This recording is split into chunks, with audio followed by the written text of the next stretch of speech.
So this is the last session for the day. There is simultaneously another session in another room.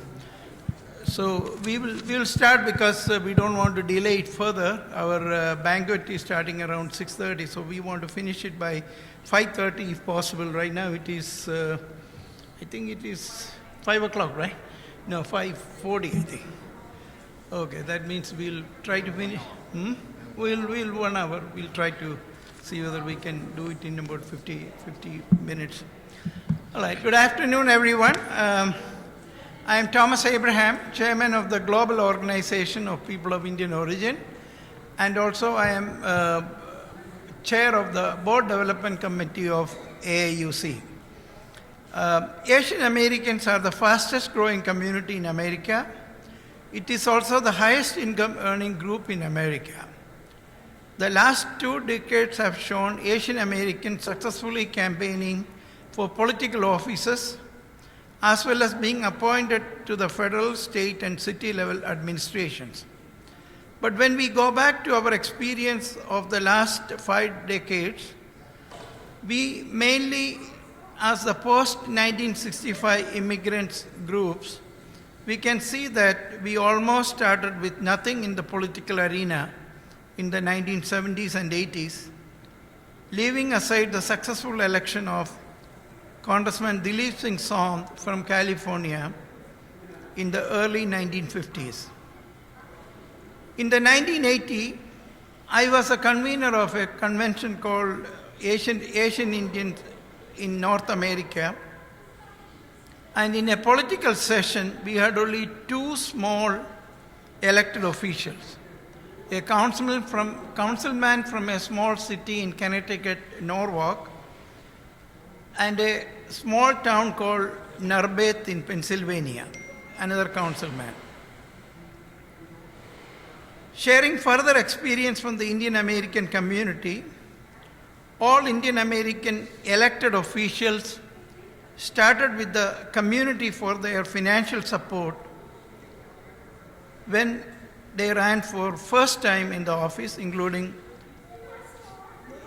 Louisiana Governor Bobby Jindal, South Carolina Governor Nikki Haley, and even Vice President Kamala Harris when she ran as the District Attorney of San Francisco and later as California State Attorney. Of course, after that, she ran as the Senator and then became the Vice President. In fact, we have a new book which was just brought out. The book is titled Kamala Harris and Rise of Indian Americans. It was published several months back, and I have a couple of copies. I brought it here. I got it at a discounted price. If anybody wants, they can have it for $25. At this point, Indian Americans have achieved 4 House of Representatives. In the previous session, Aziz Hanifa mentioned about it. And we have, in addition, 36 state representatives and senators. These all happened in the last 10 years, so fundraising from our own community matters a lot for all candidates. So today we are going to hear from different Asian American communities on how to raise funds successfully. This session, Fundraiser for Political Campaigns, has speakers representing leading Asian American political action committees from the various happy communities to share their experience in raising funds for political campaigns and explore how Asian American communities can work towards help all Asian American political candidates. We have 4 panelists, just to mention. I will be introducing each one of them separately. We have Dawn Sun, Chairperson of Asian American Forward PAC.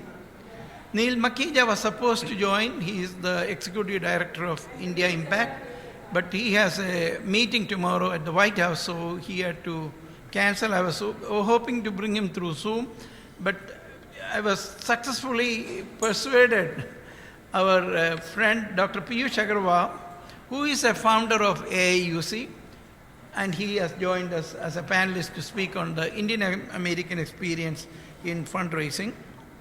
Then we have Mark Suneshi, founder and past president of Asian American Freedom PSC, and Amy Fabi, executive director of AAGG PSC.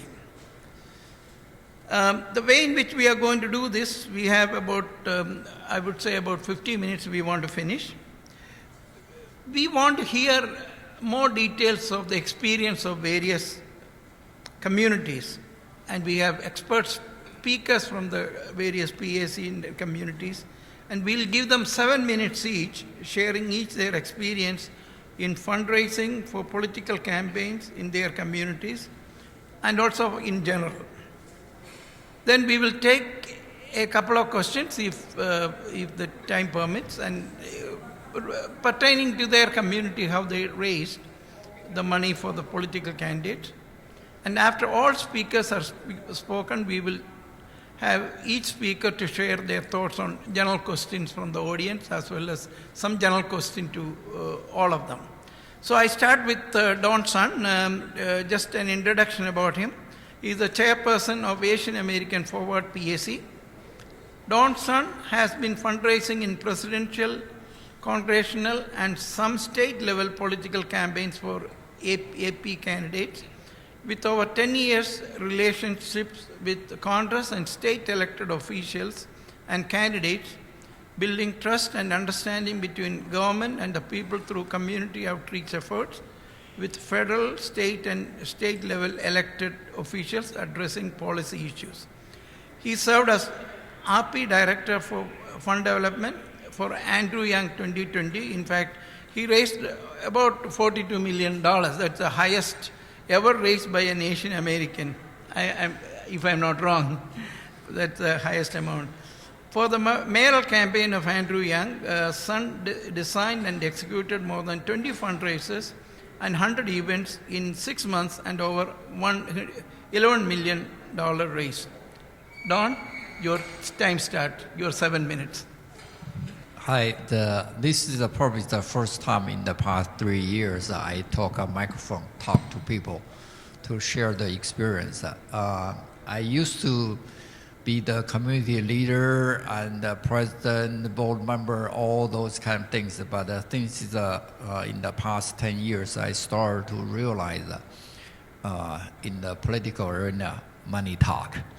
So it's no matter how you do the community work, no matter is how your picture on the media, newspaper, everywhere on the TV, and how your title, big or small, and the most important, if you want to make an impact, money talk. So it's the money is the most challenging job in our community service, and very, very few people, they dare to take money or the fundraising, and there's a challenge. So it's after like 20 years, I do the voter registration and community service. I run the school board, run the city council, and also do a lot of voter registration. But finally, I realized if we really want to make a big impact, get the money, get the people involved. So it's I started fundraising for local, state, federal, the level probably is around 15 years ago. We know there's a lobby and all the community advocacy, but all behind the activities there is money. So it's the most Asian House members or state level senators, speakers. I almost involve all the fundraising in the past 15 years for the API community. That the most the candidate I think I can share is the Ro Khanna. He's coming from Silicon Valley. I have been supporting him since day one. The first time he ran for the Congress, it's a very, very challenging when the people, especially in Chinese community and the Indian American community, there's a lack of a communication, like a trust. But I think it's it's time for the Chinese American outreach to Indian American and working together. So that's we started. And also, I think no matter we describe the money things, and actually it's when you do the policy and you have access to every single policy maker. That's the power. Is when you do the fundraising. Is the most time when you do the kind of community issues. If you have access, or you have been supported candidate, not after election. Okay, before they are candidate, you support them and build trust from very beginning. That's the very, very fundamental things. Is most time is people say, "Hey, Dang, you have been support Andrew Yang to run the president," but when I joined the Andrew Yang's campaign team, we only have 5 people. The bank will have like 70,000. So you can imagine $70,000 to run the president. That's almost like a joke. So it's the only thing is I think when I joined his presidential election, the only condition I said, okay, I cannot support you to run all the way to the president, and you don't have too much chance to win it, but your face represent Asian, and also it's meaningful to our next generation. So it's whatever you want to do, I just support it. You have a full staff. So the full staff, the monthly expense is probably around 50,000, including the travel, everything. So it's I said I can cover 50% of the money of your expense. The rest I need to talk several community leaders. That's why it's bring the next very important lessons for me to do the fundraising. You have to have some mentors. So my mentor is 4 people. CC In, and he's a founder of the APAPA, and also it's the kind of AAGG there. And also Shen Kong, and then it's Sandy Chow. Sandy Chow is a sponsor for this event. And another guy is called Ken Fang. These are 4 people, and I told them, I'm going to raise 50%. 4 of you each raise 25%. So I can have some relief to keep this campaign going. So all of them agree with me, says, okay, 2,500 is nothing, right? So if I raise 10,000, they each just raise 2,500. So that's the starting point. But actually, it's the overall the Andrew Yang's campaign fundraising it's a very, very challenging at the beginning. I call almost 500 people in my community in the Silicon Valley. I still can remember the people laughing at me, say, "Dang, you are in Silicon Valley almost like 25 years, and we know you're a good person. But if you want us to give you like $50 to support this guy to run president, we don't give them the money." So they spend $200 to steakhouse to have the steak, but they don't want to support our community to run the presidency. But I just insist, say, if you come in and pay $25, and I'm going to find some other people to sponsor you, that's the starting point. And also, I feel very fortunate is Andrew Yang and also it's Roy Connor. They are both extremely intelligent and with a high the integrity in person. That's why it's when I talk to each candidate, the most important, I make sure every candidate I support, they have a political career or vision over 10 years, 20 years. So it's not just the opportunity, it's they just have a long vision, they care the community. You know, it's a politician, and most time we can quickly identify the fakeness, because sometimes they are not very sincere, not authentic, and not really have a compassion to the community. There's some is a personal ego there, or political ambition. I don't say bad word about political ambition. It's good. When you fulfill your political ambition, you have to do something for the community. Yeah. So that's the ways that we try to support a candidate. In the past I think it's probably it's 15 years. I have been involved with more than 100 candidates that run the campaign, but all involved in the fundraising. The things that people say, hey, Don, why you can raise money so much? I think it's you have to believe this is a good candidate, and also I do enjoy working with the donors, because every single donor, if they chip in money, they belong to me and they belong to this society. They overcome their personal interest already. So if you have a friendship with all these donors, your vision, the level of thinking is all beyond the meal on the table. That's why I enjoy the fundraising. It's 2022, 2024, 2028. That's my pipeline in the future. Is all have a candidate waiting there. That's that's why I'm so passionate to do it. Thank you. Thank you, Don. Pertaining to Don's experience, we'll take one or two questions. I have a question to you. In Andrew Yang's fundraiser, did you raise most of the money from AP community or API community, or from others too?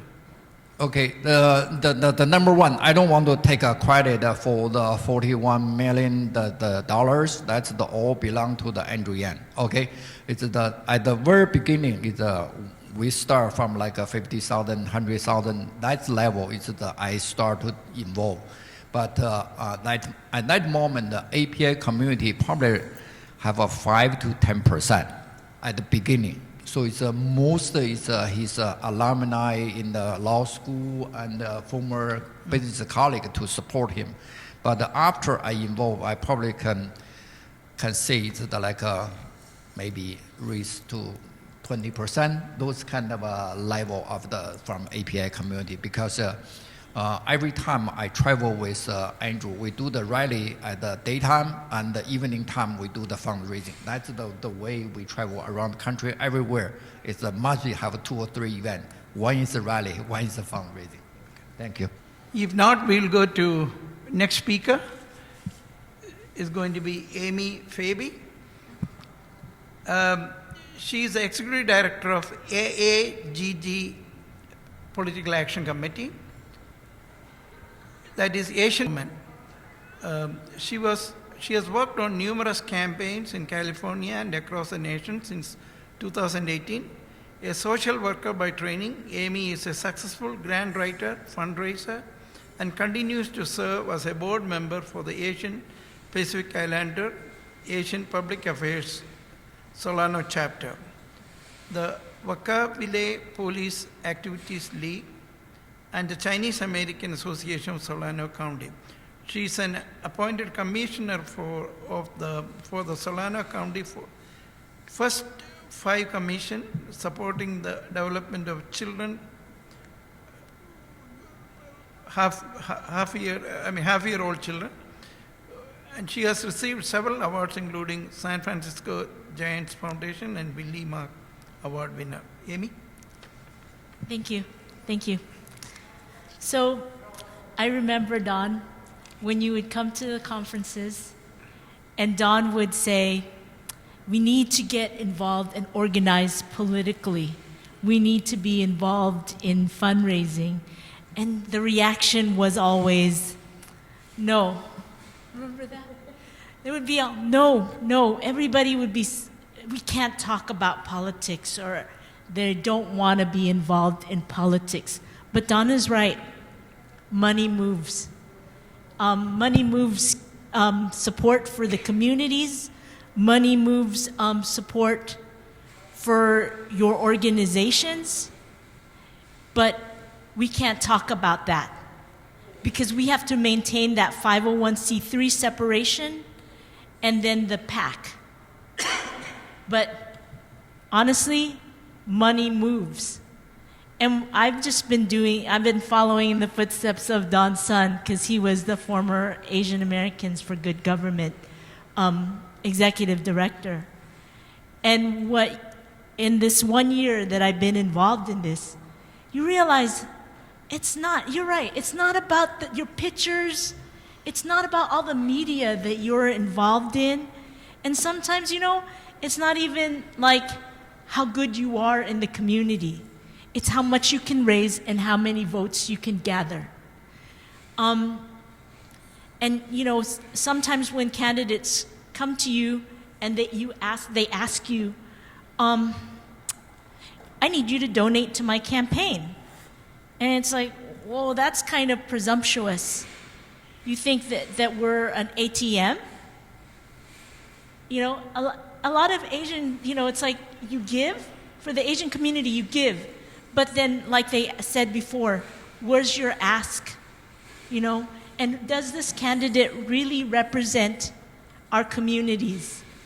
So it's right, you're right, Don. You have to get candidates that truly represent the community. And then also, one of my pet peeves is when they keep coming back and asking for more, even though they've hit the limit, right? You've already maxed out.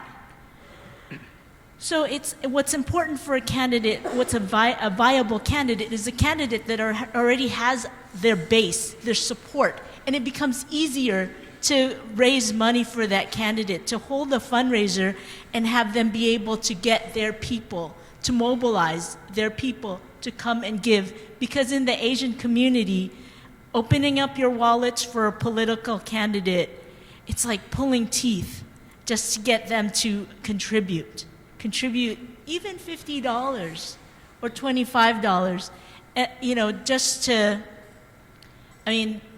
that's one of the challenges. You have to have, that candidate has to have that relationship and that standing in the community in order for political fundraising to be successful.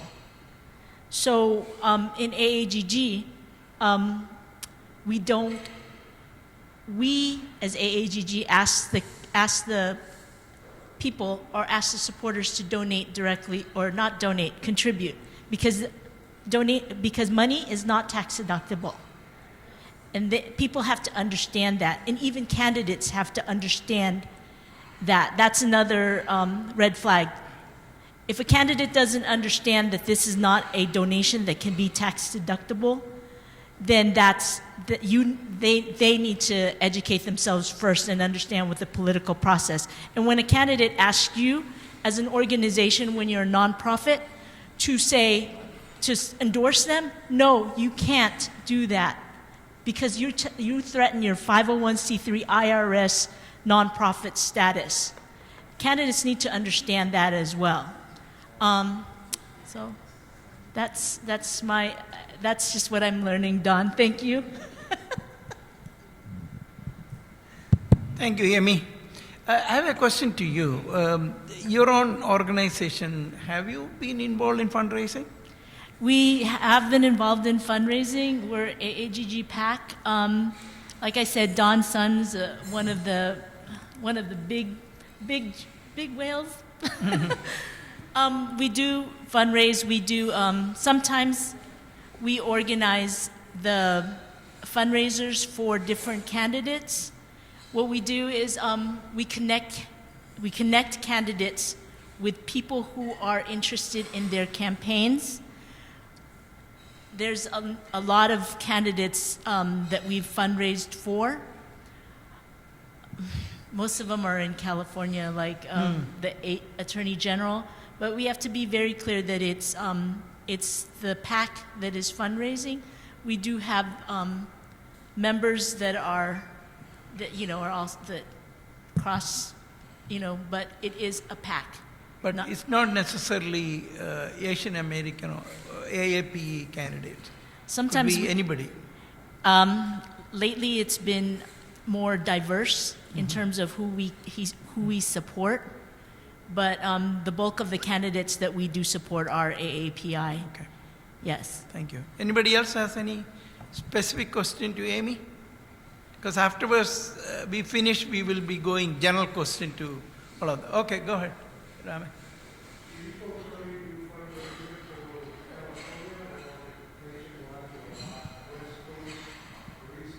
So we have been branching out. Like we have worked on some campaigns like Boston Mayor Michelle Wu, Ron Kim from New York, Mayor of Sarasota Springs. It's becoming more, our interests are becoming more national, nationwide. So we've supported many different candidates. Go ahead, Don wanted to make a comment. I just want to explain a little bit in technical detail. It's a PAC, it's a political action committee. It's designated just like a company. Anyone, if you want to organize a PAC, it's easy to register to the Federal Election Committee, just to register. But you have to obey the law and the compliance to make sure it's every quarter, every month, or maybe even every 30 days, you have to fill in the report to the Federal Election Committee to make sure it's every donor's title, the position, where the money coming from, and how you spend money. That's the tricks about that. In terms of the federal PAC or the state PAC, it's AGG, it's a federal PAC. It's Amy mentioned I used to run the AGG in maybe from 2016 to 19. It's after I joined Andrew, so I stopped there. So, but overall, it's at least for my understanding, is most Asian candidates around the country. At least I personally is almost involved almost every. Not everyone, but most of them, if they run the federal the level, the House. For the California, is a state, is a API caucus have a very strong the network. So it's we all touch on that part. Thank you. Thank you, Don.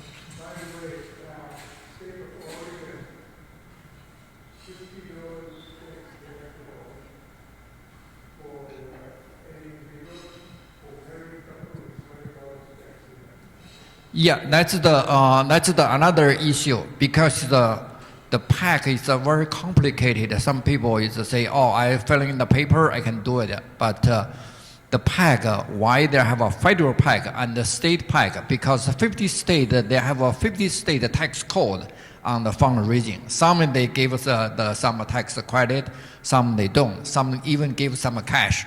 So it's very, very complicated. If you omit any single legal requirement, the PAC are going to get a penalty. And then it's whoever is the treasurer of the PAC, they're going to put into the jail. That's we know the Trump, the PAC now has got a big trouble now already because they have a lot of legal issues. That's at the one side, is I want to support a candidate. On the other side, be very, very cautious about the PAC. Most time is either Chinese or Asian. We deal with the cash a lot. So don't even take any single dollar cash because the FBI, they always give you a cash and just entrap you. So that's another thing is we do have some politicians, they got into the jail because they take a cash contribution. So that's the one side is that's why most time I don't want to take a picture, I don't want to talk, or I don't want to publicity because the fundraising is behind the wheel. You try to make things happen to support candidate, but you don't want to give a candidate any trouble. That's why this event is okay, I can talk, but most times I never go to public to talk. Thank you, Don. We'll go forward with the next two speakers. It's a great pleasure for me to present you Dr. Piyush Agarwal, as I mentioned earlier. He has been a founder of AAUC, and he is a veteran community leader from the Indian American community over 50 years. And he was served as the president of the Association of Indians in America, which is the first national organization starting in 1960s. And then he was also involved with our group, Global Organization of People of Indian Origin. He was the former executive vice president, and many other activities. And he has raised fundraisers for several candidates in the last several years, and also provide leadership for national campaign. Dr. Piyush Agarwal. And by profession, he has been the school superintendent in New Jersey. Now he moved to Florida. Dr. Agarwal. Friends, thank you very much for giving me an opportunity to speak with you. I'll be very blunt and open, if it is okay with you. Fundraising is not a sexy item. It is very difficult, but the level of difficulty changes according to who is the candidate for whom you are raising the fund. It's the local level, state level, federal level, etc., etc. But there is another baseline data, which is it our civic responsibility? Suppose tomorrow the federal government raises your tax rate from 39.3% to 45%. Do you have a choice? No. So why don't you take a choice of raising 1% or 2% of your annual income, set it aside for political purpose. Now, political purpose is not definitely attached to somebody else, but the political purpose could be for your own safety, for your own health, for your own programs, your own education, etc., etc. So how to start the business? We need to match the interest of the donor with the interest of the recipient. Recipient being the candidate and donor being you. So unless these two items match, the fundraising will become almost impossible. Then it depends upon what is the candidate's agenda.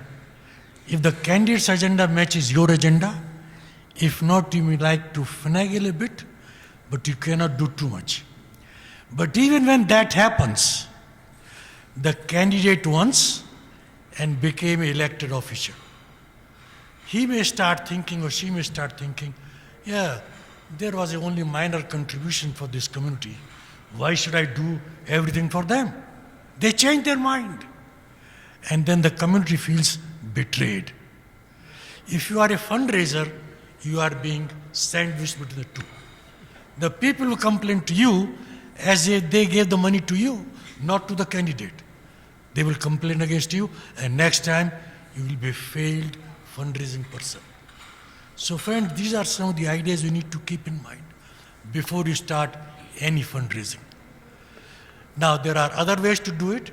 As I said, the interest of the two parties is very important.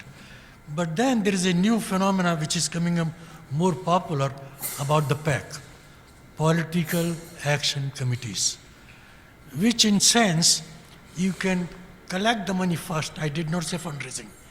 You can collect the money first in anticipation for your welfare and finding a candidate who will listen to you.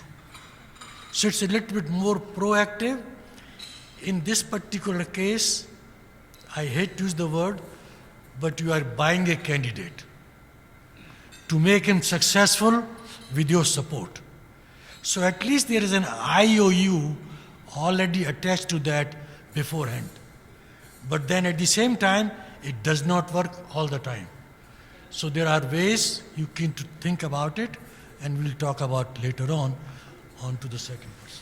Now I'll go to Mr. Mark Suneshi, founder and past president of the Asian American Freedom PAC. This group assists Asian American candidates running for office. He has been instrumental in running numerous winning campaigns in local and statewide races in California. He was founder and organizer of the largest Day of Unity and Peace held in June 2015 at the Los Angeles Staples Center called Unify-La. He founded the largest Asian conservative Facebook group page, which is called Asian American Republican, with over 3,000 members nationally. He is a former Torrance City Commissioner and remains active in California statewide races. He also founded a non-profit South Bay Youth Basketball which is the largest Asian youth basketball program in California with over 2,400 children. He is currently a business owner in the Los Angeles area. Mark? Thank you. Good afternoon. You know, one of the things that was brought up earlier was how Asians are one of the fastest growing groups in America. And I think we've made some progress, but we still have a long way to go. And if I may, I'd like to identify 3 areas that I see we have a lot more work ahead of us. Was brought up earlier about some of the candidates. It's really important, and I think we've done a really poor job at identifying AAPI candidates to run for elective office, because Asians aren't typically thinking of political office as career options. We have a lot of young, bright kids in college who never think about politics. But yet, if you look at the turnouts, you're starting to see a separation. And what I mean by separation is, in California, for example, there's a certain percentage of voters that I think that are, 16% of the voters are Asian, but we have a drop-off on voters who actually turn out to vote. And I think in my city, I think similar to Don, we have a large population of Asians. 38% of our city is Asian, but we had 0 Asian elected officials a few years ago. And I said, how can this be? And then I looked at the numbers. Yeah, we have 38%, but less than 23% show up to vote.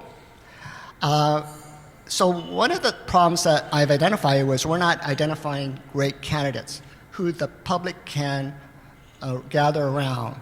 And so what I did was I went out to find candidates, and there's a guy who retired from Raytheon, came to me and said, I want to run for city council, but he had top security clearance. He had no social media, no experience, never served. I said, you're going to run against incumbents who've been in office 2 terms, have name recognition, have served our community for 30 years. However, we also, as Asians, a lot of us are business people, have really good business plans. And we look at numbers all the time. And I looked at the data, I looked at the numbers, and I looked at the registered voters, I looked at the demographics on the breakdown, I looked at ethnicity, household incomes, I looked at high propensity voters in the last 2 election cycles. And then I figured out how much it would cost for me to hit those households, 2 or 3 times, how much signage I would need, and then we backed out a plan, and I said, this is the amount of money you need to raise. And this guy looked at me and said, I don't know if I can raise that kind of money. And I said, well, if we're going to win, no name recognition, this is what we need. This is the number we need. So what we did was we went out to the Asian community, and we said, you know what? We're putting together this event, and I had a big picture of our candidate, and all the opposition is all American, and the only Asian face. And we said, we'd like you to attend. Now, I remember we charged $50 a head. It was a rainy day in April. Capacity of the room was 205. Our mayor came, and some city council people came, and some newspaper people came. And they saw a line out into the parking lot in the rain. And we exceeded capacity. We had 211 in that venue. And mayor, city council people came up and said, how did you get so many people to come out? And I said, you know what? For the first time, this city has a candidate that they feel that they can support.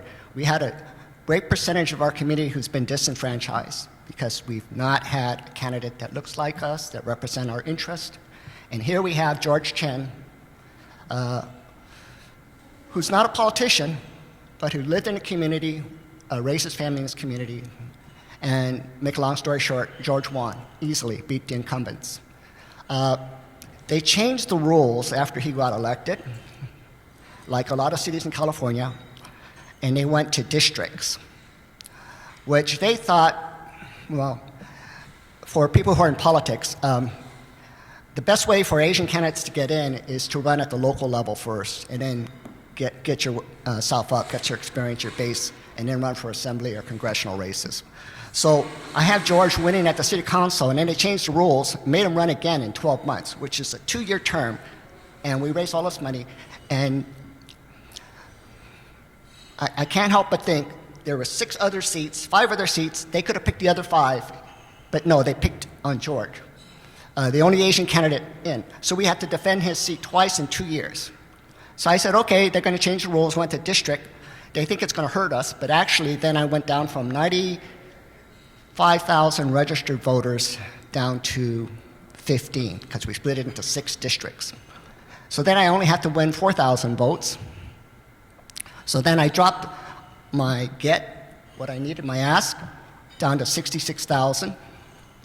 And I said, we're going to get 66, and we're going to beat them again. We got the money, beat them again. Then I said, George, this is getting too easy. We're going to run for mayor. First Asian mayor in our city's history.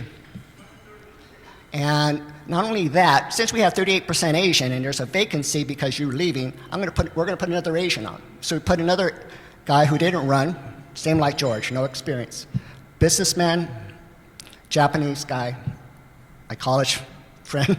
I said, hey, move into the district. Here's the money we need. And we're going to go after high-propensity voters. We're going to after Asian voters. We're going to get Asian voters to turn out. And this is the problem we're having, and why Asians can't win, is Asians don't ask for money, and Asians don't encourage Asians to get out and vote. And if we can correct those 2 problems, we're going to start to see from the bottom up a lot of candidates winning on city council levels, mayor's races, then assembly, then congressional. And this is the way APIs make inroads into politics and get political power, is you have to start and build a base. So George got in, John moved into this district, won, he wasn't in the district, they called him a carpetbagger. They called him all these names. They said, John, I don't care what they call you, just call you a winner at the end. He won by 20 double digits over the competition, including the mayor's, former mayor's choice. And they all called me up and they said, we need your candidate to drop out. And I said, no. Our city is 38% Asian. We could do it with another 1 or 2 Asians on city council.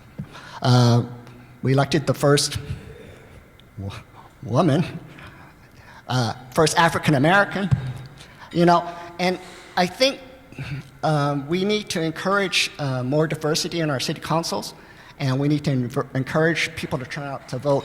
When we had these events, the opposition candidate in a debate where I was at said, you need to support me because my opponent is getting support from foreigners.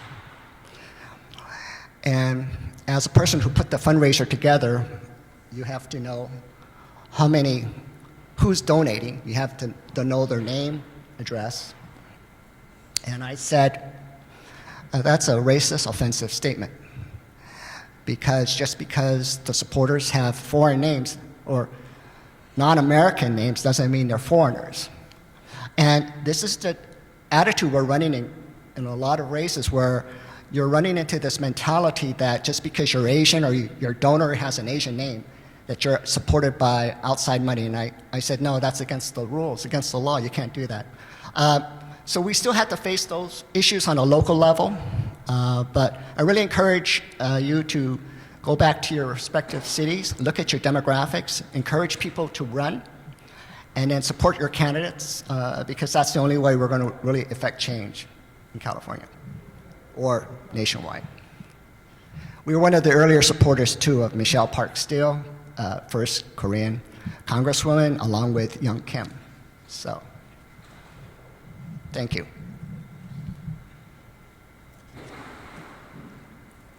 Thank you, Mark. We'll take a couple of questions to Mark, but I have a question to you, Mark. Being a Republican, do you only pick up candidates who run in the Republican Party? You know, personally, I endorse and support candidates who are not Republican. I supported a Muslim candidate who's a Democrat in the last election, city council. I support people who have a vision for their community and who have a love for their community, and it transcends party politics. I think our PAC is a little bit different because of our board makeup, but I really encourage anybody who has a passion for improving their city. Assam Ashik, who ran against a Republican friend of mine, but I endorsed him over the Republican because Assam and I are on commissions together. We served the city for many years. I know he has a love for the city, and he'd be a great elected official. So I do think you have to look at each race individually. Look at the candidate. Look at what they represent. Look at their heart, where their heart is. And then I think we place too much emphasis on party politics. When I did Unify LA, my whole thing was to unify African Americans, Hispanics, Asians, Day of Peace at the Staples Center. I didn't care what your political affiliation was. And I think that's why it was a success. Anybody else want a specific question to Mark? Otherwise, I'm going to take some general question to all the speakers. And I have only one question to all of you. I want you to give your suggestions, comments. It is to make a larger impact for AAPE community in the political arena. What would be your suggestions on how we can work together to promote AAPI candidates and raise funds for them? See, we have seen Indian American going our own way. We have seen other communities also trying to raise money, obviously because they have the connection to the community. But we wanted to bring a broader Asian Pacific American platform. Because when we look at the total American population, the majority white, then Hispanic, African American, and the fastest growing is Asian American. So to make a broader and wider and bigger impact, how do we go forward to pool our resources from the Asian community for all the candidates from the RP community? I wanted to hear from each one of you. May I go first? Yeah, go ahead, please. Friends, the problem is this. We have too much ego among ourselves, and it's a universal phenomena, but it's very common among the Asian community, especially the Indians. The bottom line is this: first deserve, then desire. Most of us are qualified by the degrees and everything else. Everyone wants to be a president, a senator, US senator. Nobody wants to start at the bottom because they think it's too low for their status. The best thing is for us to find a good candidate. We need to nurture the candidates. We need to prepare them. It takes little time. So the choosing the candidate and preparing them for the fight to get elected. That's the most important part, in my opinion. Thank you very much. Thank you, Dr. I think starting this kind of network, this communication, knowing that these different organizations exist, is important. And I think that's a good starting point. Being here today, learning about what everybody is doing, it's like, hey, we can support some of the same candidates, rather than reinventing. Don? Yeah, my experience in the past 3 years built a strong and the confidence for the raising money from now on, because in the past 3 years we have an Asian candidate to run for the president, especially in Chinese community. So it's, the people start to used to contribute political contribution, and also we have a vice president that is the Indian American. These two distinguished model is going to give Asian community very, very strong incentive to continue to contribute, to support our community, to give back to the candidate, because we see the hope. We see there's no limit for the Asian community in this country to lead, to be the leader, to lead the country. And I think it's for us, each of us, so we need to learn from a Jewish community. I have been working with Jewish community over 10 years. They never go to street to protest any injustice situation, but they got everything they want. So that's every Jewish community, they have a habit to just like Neil said, they put 5% of their income. No matter your income is $100, $1,000, $10,000. Similar things, I hope Asian community can have some kind of whenever on the December 31st, you always calculate, I have a 1% or 2% contribute to the political purpose and support enlarge our community. But at least from my network, at least so far, I feel strongly, pretty confident that every event, because I almost involved in the fundraising almost in weekly basis. So it's, there's a donor base, stay there, and as long as we present a good candidate, there's more or less I can raise some money. And also the other things is at the fundraiser us, we have to be the, I don't say it's a role model, but we have to serve the community deeply. So it's in my community in the Silicon Valley, I personally know I call everybody, if they need any help, I always do help. I never ask for return. I don't have any title, but if I can help people, I do help. I'm on the planning commissioner for 8 years, 2 years at the chair, and all the building construction communities, the staff and the people fighting to each other, I always try to build a consensus. If you can build a consensus in the community with the different developer, neighbors, the city staff, and then you can build your reputation. And when you ask for money, the people give you money. That's my feeling and the experience. And also, I love the fundraising because this is for the community, not for myself, but for the community, and build long-term the prosperity for the community and also for our next generation. So it's if people say no, just ignore them. Go to next. That's it. Thank you. Thank you, Don. That's a great service you do. Mark? I was in Westminster, California, which has a very large Vietnamese population. And I was talking to the mayor, who's Vietnamese immigrant, fled his country. And we had a nice panel discussion about why they came to America. And in that room, they just said, America represents freedom to them. And they love this country for the opportunities it's given them. And they can't understand why Asians who are here don't have that same love for America that they have, because they feel that we're apathetic and that we are enjoying our success and we're not in a position, or we don't care to give back as much or sacrifice as much. And for people who've come to this country and sacrificed everything to be here, I could see their point.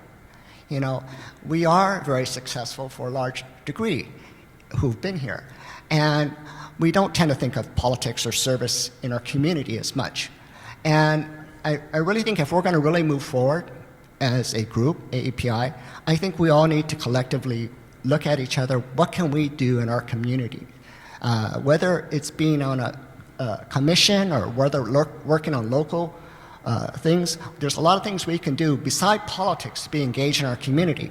But we really need to engage our community, because without visibility, we have no voice. And both parties ignore Asians, Democrats and Republicans, because we are considered silent minorities. We don't speak up, we're not visible, and I think that should change because we are becoming more engaged. We have a new generation that's really aggressive, bright. We have financing, we have the software, we have the business acumen. If we put all of these tools together, we should have a lot more Asians in Congress. We should have an Asian on the Supreme Court, yes. We should have an Asian president one day. We should have an Asian governor in the state of California. We have Hispanic, African American leaders all over. It's time for Asians to be represented in all avenues and aspects of political life. And I really encourage and hope that we all collectively work together, because that should be our common goal. Thank you, Mark. Before we open up to the floor, I have a personal question to Don. And it is like, you supported Ro Khanna, and he was first running against Mike Honda, who had a lot of Indian community support in the beginning. Then again he ran and he won. Were you involved in that campaign when he won, or how did you make a selection? Both are Asian candidates. Yes, I have to say a few words about Mike Honda. Is a really good close friend of mine. And when the first time Ro approached me, said, "Don, I need your endorsement." I said, "Okay, I'm a personal friend of Mike Honda." So but Ro never gave back. He just coming back again and again. Probably we have like a 5 times coffee together, and most time we're talking about the American future. It's not about the personal friendship or anything. It's all about the American future, all about the Silicon Valley's future, and about the China, Indian, United States relationship. And we talk a lot about the political philosophy at that level.